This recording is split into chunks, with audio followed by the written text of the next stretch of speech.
তখন আমি এই কাজটা করছি ব্লেড দিয়ে। কি দুনিয়া আসলো, বাসর ঘরে স্বামীর লিঙ্গ কেটে দিল নতুন বউ। কথাটি শুনতে অবিশ্বাস্য মনে হলেও বাস্তবে তাই ঘটেছে গাইবান্ধার সাদুল্লাপুর উপজেলায়। খবর নিয়ে জানা গেছে, এক নববিবাহিত স্বামী স্ত্রীর বাসর ঘরে চাঞ্চল্যকর ঘটনা ঘটেছে।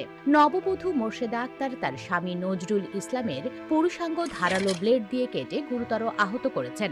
2টার দিকে উপজেলার খোর্দ কোমরপুর ইউনিয়নের পাইকা গ্রামে এই ঘটনা ঘটে। স্থানীয় সূত্রে জানা যায়, সামাজিক রীতিনীতির মধ্য দিয়ে নজরুল ইসলামের বিয়ে হয়। বিয়ের রাতে আনন্দ উল্লাসের পর নবদম্পতি বাসর ঘরে যান।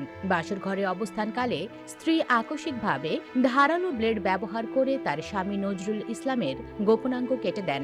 নজরুল ইসলাম তীব্র যন্ত্রণায় চিৎকার করলে স্বজনরা তাকে রক্তাক্ত অবস্থায় দেখতে পান। গুরুতর আহত অবস্থায় তাকে স্থানীয় হাসপাতালে ভর্তি করা হয়েছে। হাসপাতাল সূত্র জানায়, নজরুল ইসলামের গোপনাঙ্গ